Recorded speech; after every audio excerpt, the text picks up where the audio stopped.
And somehow my job is to hear from the inside some way. This berating from the outside won't get us very far. And the other thing I typically don't like so much is, but I go with, is reports of events. So she comes in and she knows all that.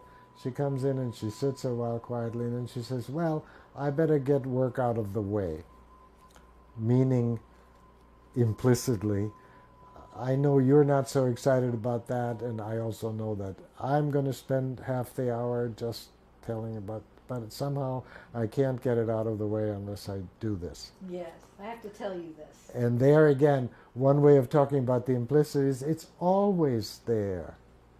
It's like there's so few words between two people who know each other well, like a therapist and a patient, that they know that they know that they know that they know without knowing being explicit, without not only it not said, but not even thought separately. It's like you just understand, oh yeah, right. So She it was has like all that. this knowing Yeah. of you and what you And herself, and in a herself. sense, and all the criticism about how I waste the time and all that stuff she didn't say and I didn't think. We just knew.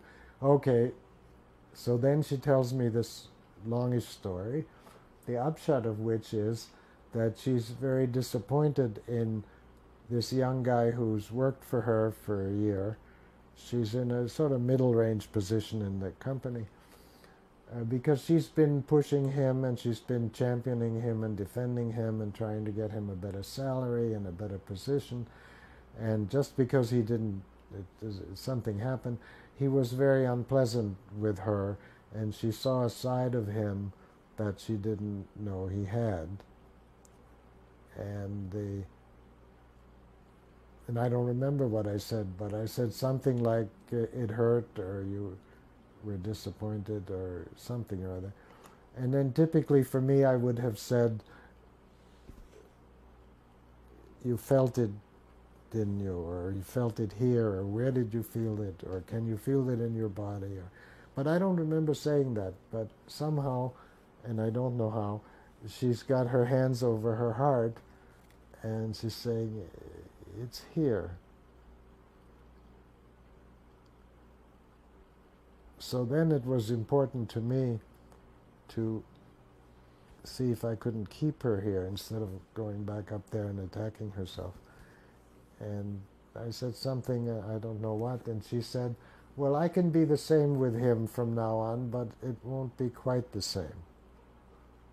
And then I knew to say, oh, here it will be different, you know. Something here will be closed that was open before. And that was right, and she said a little about, I'm very often open here. Just when I sit down with my instrument, I'm not. Which again, implicitly, we're always working on that, of course. So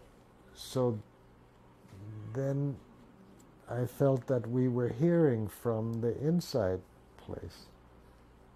I said, oh, it's just like with this guy, with the instrument, it can't open, something like that. And I think I also said, I'm glad we're hearing from it, saying that I can't open under those conditions, under those circumstances. What would it take to be able to open? To be able to open. And she said something about, well, feeling some kind of loving all around. And I'm not sure how she said that, but the phrase that sticks in my mind is, then I could open in response. And so to me that's a good example here of what arises from underneath has this different quality to it. So then my way is when we're there, then I want to keep us there. So then I would slowly sit back. Oh, if you can be in response, it can open. And I don't know how I said it back, but I'm sure I said it back 3 times. And from there, more comes always in these little steps. So then the next thing I heard was there's so much fear there with the instrument. Oh, I said, yeah, right, there's fear there.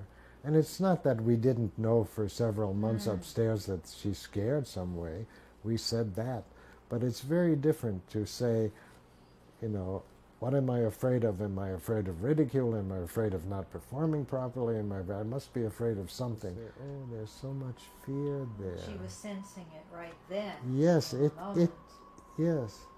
And then after a while she said, and so much sadness. And then after a while she said, oh, I think I'm afraid of the sadness. Which I took to mean of it being too much to stand sort of washing in or something. But whether that's right or not, these are very much examples.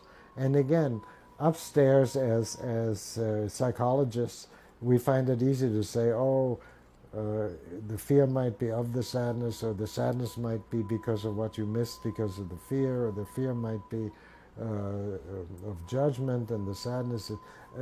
But I can always think of 12 or 14 things up there in terms of categories. Whereas from down here, it's like, oh, and it had in it, I think, oh, I think the fears of the sadness. So then I would, in such a situation, emphasize that we're hearing from it. And because I can't say, we're glad we're hearing from it, because I'm not sure she is. Yeah. I say, I'm glad we're hearing from it, which I am.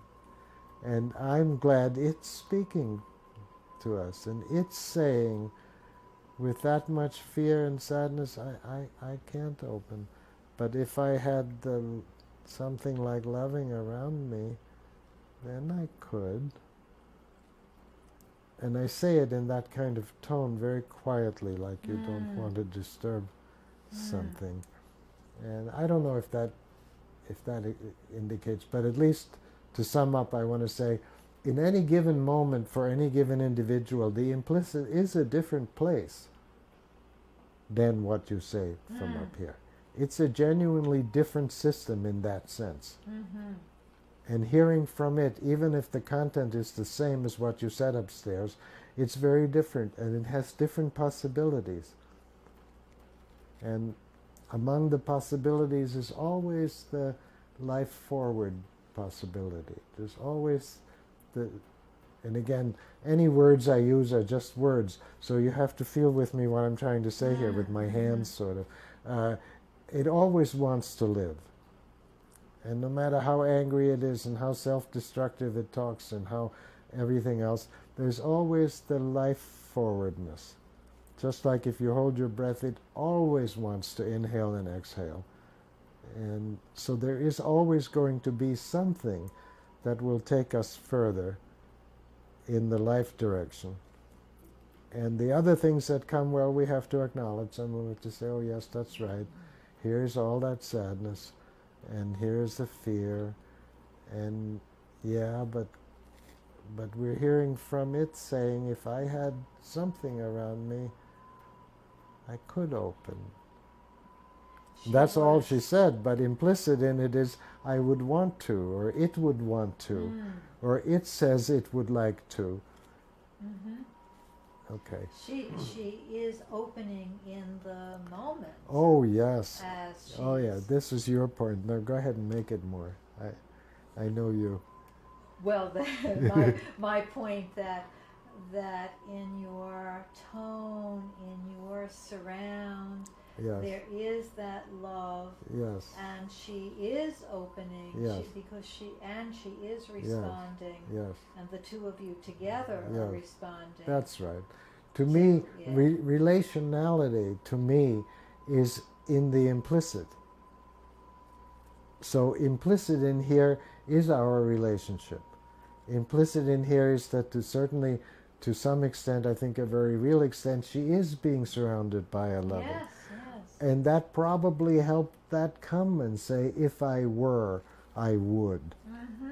But Mm-hmm. that's already a meta-analysis to me. What's important is to live the relationship, not so much to talk about it. We can talk about it if she wants to, but do you see what I mean? That's where we maybe differ.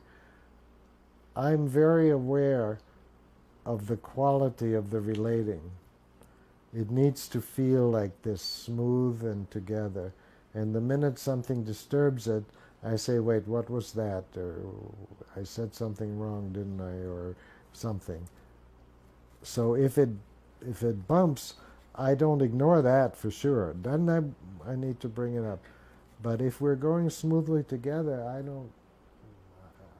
That's sufficiently relational to me, even if the person never says a word about us or me or we. Right, for you, Yeah. it's not so important to make explicit the us, but for you, the implicit is always including. It's the always, and it's always surrounding. relational. It's always It's relational. always relational. If you're sitting alone in your room,